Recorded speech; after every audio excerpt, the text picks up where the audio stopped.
അതെ, ഇന്നൊരു special day ആണ് കേട്ടോ. ഇന്ന് 10th റിസൾട്ട് വന്ന ദിവസമാണ്. അപ്പോൾ മോൻ 10th അപ്പോൾ അവനൊരു ട്രീറ്റ് കൊടുക്കാമെന്ന് വിചാരിച്ചു കേട്ടോ. പിന്നെ നമ്മുടെ ചെറുപ്പത്തിൽ നമുക്കൊന്നും കിട്ടിയിട്ടില്ല. അപ്പോൾ പിന്നെ നമുക്കുള്ള പോലൊക്കെ ഒന്ന് ചെയ്യാമെന്ന് വിചാരിച്ച് ജസ്റ്റ് ഒരു കേക്കൊക്കെ മേടിച്ചൊന്ന് കട്ട് ചെയ്തിട്ട് ഒരു സന്തോഷത്തിന് വേണ്ടിയാണ്. അതിനുശേഷം ഞങ്ങൾ പുറത്ത് പോയി ഫുഡ് കഴിക്കാൻ വേണ്ടി. എവിടെ ഫുഡ് കഴിക്കാൻ പോയാലും എന്ത് കഴിക്കും എന്ന് ഭയങ്കര ആലോചന. ലാസ്റ്റ് പറയും പൊറോട്ട പോരട്ടെ എന്ന് പറയും.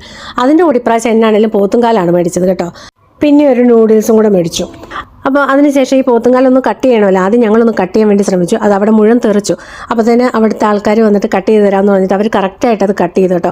എക്സ്പീരിയൻസ് ഉള്ളവർ കട്ട് ചെയ്യുന്ന ഒരു പ്രത്യേക കഴിവ് തന്നെ. അവർ കട്ട് ചെയ്ത് കറക്റ്റായിട്ട് 4 ഭാഗമായിട്ട് തന്നു. അതിനുശേഷമാണ് നമ്മുടെ യഥാർത്ഥ പണി വരുന്നത്. എല്ലാവരുടെയും കഴിപ്പൊക്കെ കഴിഞ്ഞ് കഴിഞ്ഞപ്പോൾ കാല് മാത്രമായിട്ട് അവിടെ ഇരുന്നു കേട്ടോ. അപ്പോൾ ഞാൻ പറഞ്ഞു ഞാനാണ് കാല് കൊട്ടിയെടുക്കുന്നതെന്ന് പറഞ്ഞിട്ട് ഭയങ്കര കൊട്ടാണ് കേട്ടോ. കൊട്ടിയിട്ടൊന്നും വന്നില്ല. അപ്പോൾ എന്നോട് പറഞ്ഞു അത് ഊതാൻ പറഞ്ഞു. ഊതുമ്പോൾ അതിൽ നിന്ന് തെറിക്കുമെന്ന് പറഞ്ഞു. ഞാൻ 1-2 പ്രാവശ്യം ഊതി. എൻ്റെ മുഖത്തൊക്കെ ആയതല്ലാതെ അത് വന്നൊന്നുമില്ല. ലാസ്റ്റ് എൻ്റെ സകല എനർജി എടുത്ത് ഒന്നും കൂടെ കൊട്ടി നോക്കി. വന്നു എന്തൊക്കെയോ വന്നു. രക്ഷപ്പെട്ടു. തിരിച്ചു നോക്കിയപ്പോൾ അത് നിറച്ച് സാധനമുണ്ട്. ഇനി അത് തോണ്ടിയെടുക്കാമെന്ന് വിചാരിച്ചു മറ്റേ സ്പൂണിൻ്റെ അറ്റം കൊണ്ട് തോണ്ടുവാണ് കേട്ടോ. അതും തോണ്ടിയെടുത്തു, കഴിച്ചു. നല്ല അടിപൊളി ടേസ്റ്റ് ആയിരുന്നു കേട്ടോ. ഇപ്പം അവിടെ നടക്കുന്ന പ്രകടനം എന്ന് പറയുന്നത് ഞാൻ വിജയിച്ചു എന്നുള്ളതാണ് കാണിക്കുന്നത് കേട്ടോ. അപ്പം എന്നെ കൊണ്ട് ഇതൊക്കെ സാധിക്കുമെന്ന് ഞാൻ കാണിക്കുകയാണ്.